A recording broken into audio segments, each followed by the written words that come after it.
on a war footing here with extra. Whoa! Oops.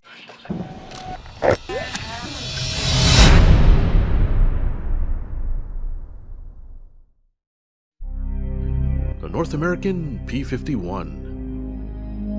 Fast. Deadly. A true thoroughbred. With a 60-inch wingspan, this model is one of the biggest of its type, including loads of scale details and even some extra smarts. Will its flight smarts equal its book smarts? Well, let's find out.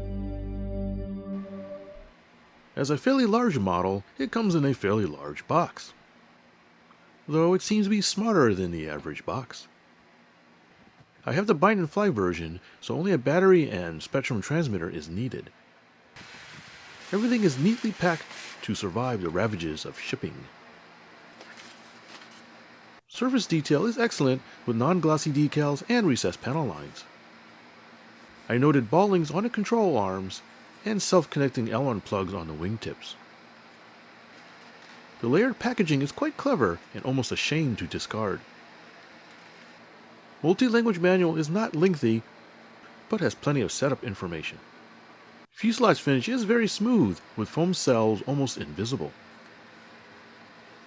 Braided cooling exits in the nose adds to the numerous other scale details, including a retracting tail wheel.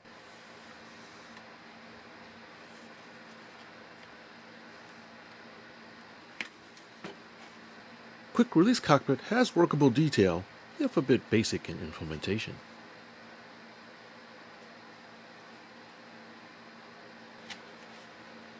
I noted the power leads to the speed controller has a ferrite noise suppressor. A nice touch as the wires are pretty long. More interestingly is that the included receiver is the new type with built-in telemetry and push-button binding.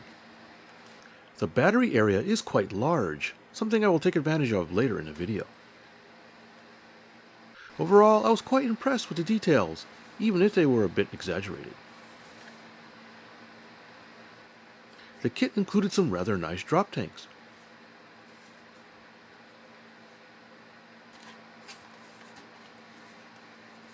I also admired the servo-operated inner gear doors.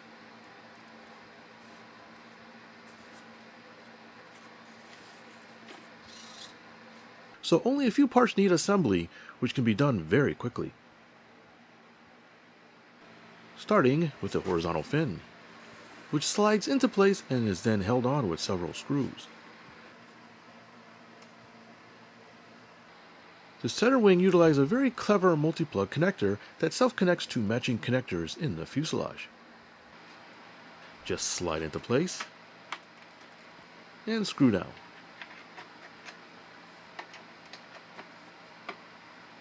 The wingtips use similar connectors, but in this case, the parts just snap into place.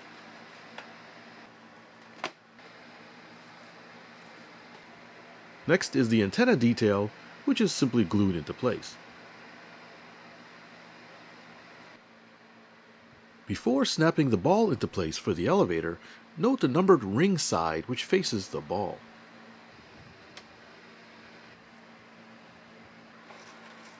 A slide-out battery tray makes battery placement a snap.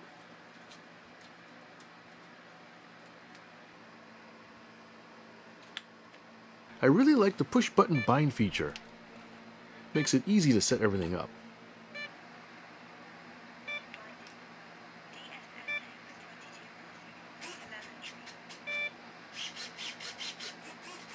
The first thing I needed to do was test out the retracts.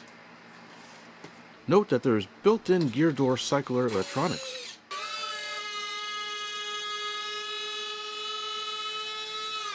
Watching the whole sequence was a bit mesmerizing to watch.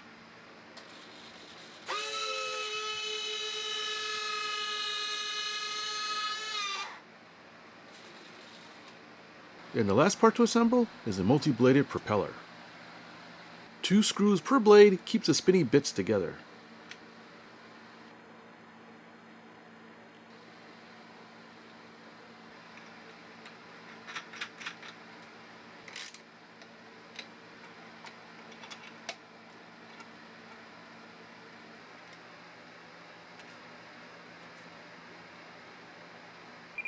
Just some final radio setup adjustments.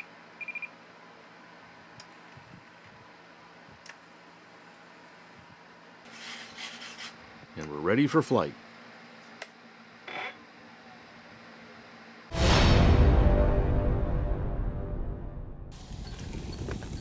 Out at the field, the handy battery tray came in, no surprise, handy. Okay, let's get this show on the road. E-flite P-51. Hey. Fits? Not now, Lee. Get ready to fly. Did you buy the clipped wing version? The clip wing? Oh. Yeah, it makes it faster, right? Isn't that what they did? This is the little known, seldom seen clipped wing P-51. Okay, so maybe that wouldn't have worked out so well. A misconfiguration easily rectified. Much better. Ooh, I like that. I like that. Okay, so take two with the fully spanned P-51 this time. We'll do a quick control check. Right, left, up, down. Flip the switch. All right, rudder is in the right direction. We are good. Let's rock this joint. So maybe I'll give it a partial flaps. And we'll kick it around. Good ground handling, even in the grass. Look at that, feels really good. All right, enemy in sight. Let's go. Whoa, she's up quick. Gear up. Here we go. Flaps up. That's not even full throttle. That was just 2/3 throttle, and she's up quick. It's about half stick. It's looking good. I think I need just a couple of clips of down trim. Let it run for a couple seconds. With the AS3X system, you want to hold for a couple of seconds after you set the trims. It's flying very stable, very nice. I have not left half throttle, roughly. Wow, really nice. Kick that sucker around.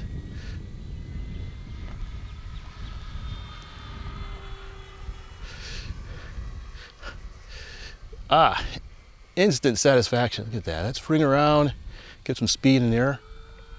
There's full tick.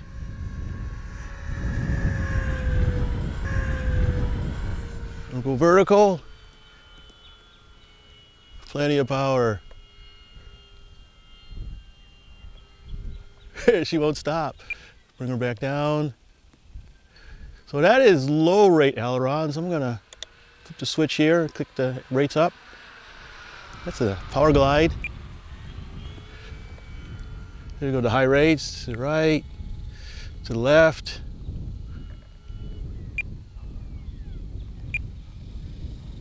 Let's pull a loop. Oh, get nice, pretty quick, tight loops. Do a stall test. I'm gonna come around. There's a bird. All right, no power. Just feeding some up, up, up. A little bit of a wing rock, but not bad. Quick stall. But recovers really quickly, really nice. Very easy handling. You know, sometimes these P-51s can be a little tricky in the stall. Try that again with some flaps. Here we go. 1 degree, 1 notch of flaps. Pull the power. Feeding some up elevator. Hold it up. Whoa, okay, so right wing did drop a little more, but recovers real quick. Reduce the flaps. So now we know that it will drop a wing a bit with the flaps down, but with flaps up, it's really good. This is really nice. Got a neat sound to it.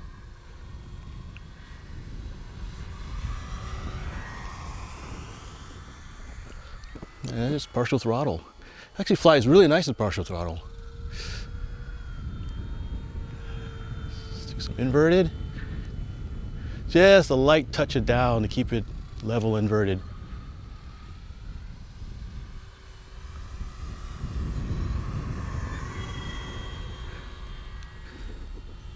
very nice. Let's try some more advanced stuff here. Let's try a snap. Kind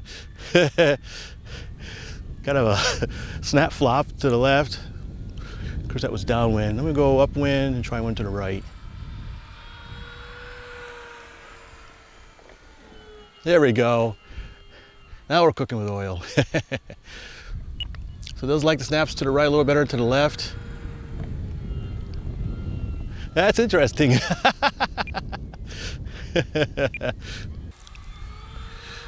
See how she does on a knife edge. Kind of holds it. Look at that. It just holds it. Let's try the other direction. Yeah, it'll hold a knife edge. Very nice. Very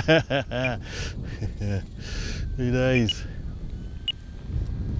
Ooh, timer's going off. Gonna have to think about landing in a second. I've got one more thing I want to try. Let's try a nice stall turn. And it kicks over. That one's to the left. To the right. Nice.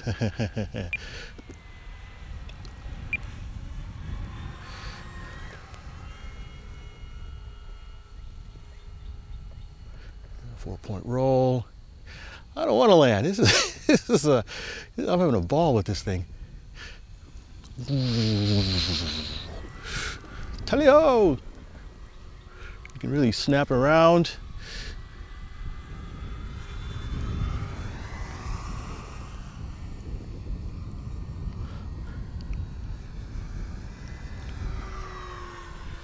Ooh, very nice.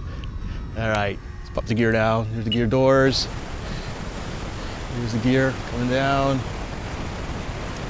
Pop in a little bit of flaps.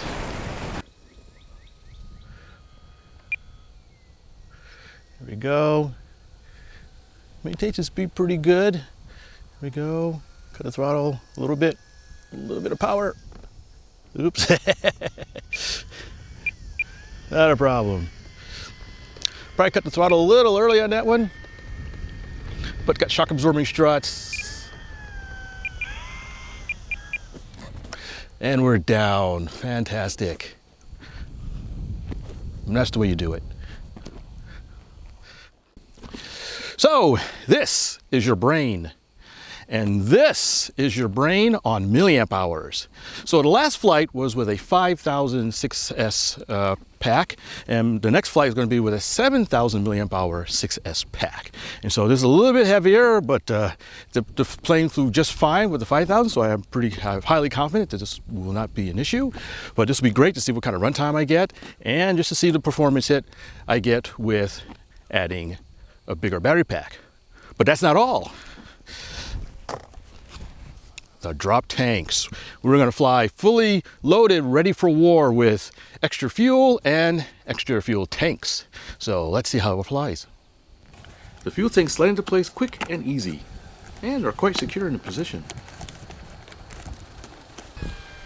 Okay, so we are on a war footing here with extra.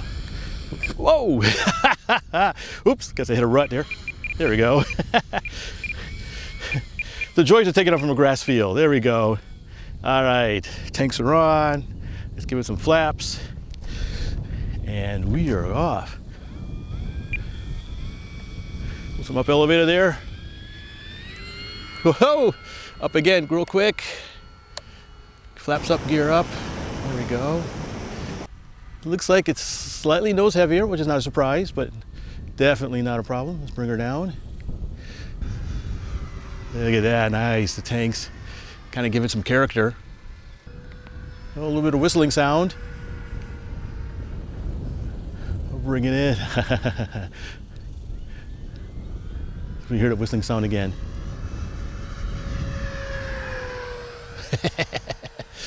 See, it's out of vertical.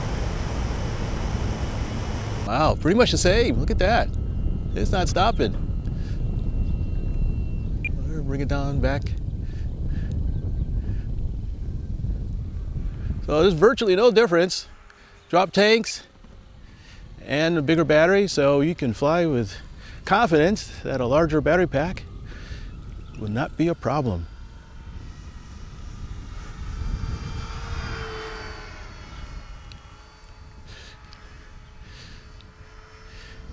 Even inverted, maybe a touch more down, but nothing significant.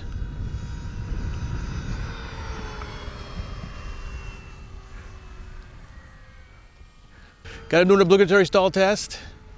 Feeding some up elevator as the speed bleeds off. Some up, this is full up. So this is full up. Wow. A little bit of a wing drop, but instant recovery. One thing I forgot last time was I did program in the safe mode, so let me turn on safe mode. Oh, there it goes, it righting itself right up. So this is safe mode. This is full aileron right, left that is. This is full aileron right, so you can't overbank it, but it has a nice bank turn. That's really nice actually.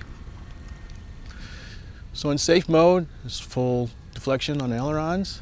No stick, I am not holding anything. And she's very stable. So, and the trims are good.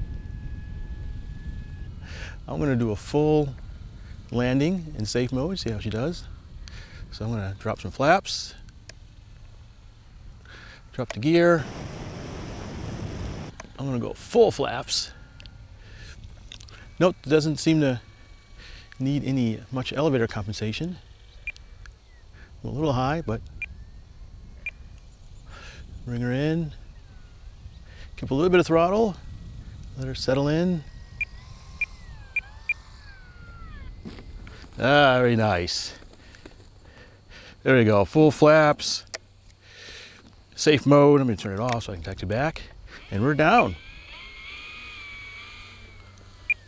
There we have it, folks. The E-flite 1.5 millimeter P-51. Very nice handling machine.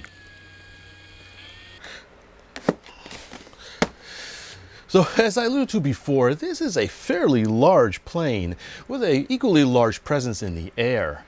Now P-51 models can sometimes be kind of quirky, but this one is a pretty tame pony. Now I should mention that the kit comes with replacement landing gear struts, just like this one here. And lo and behold, I needed them because I ended up breaking both struts, and I needed to use some Blenderm tape as a quick field fix. So let's hope these replacement ones are a little bit more durable as promised. That said, the shock absorbing struts worked really good, and it really was great at absorbing some of my heavy landings. I also want to follow up on the power setup. This model apparently has a really efficient motor and prop combination. Using that big 7,000 milliamp hour battery pack, I was able to easily get 15 minutes of flight time. In fact, I actually landed because I was getting tired and not because the telemetry was yelling at me. So that's pretty amazing. Now, P-51 models may be a little bit overrepresented in this hobby, but I think this one's a little bit special. It has great details and equally great flight performance. Its large size gives you more options in flying conditions and locations. Plus, who in the right mind doesn't like a Mustang?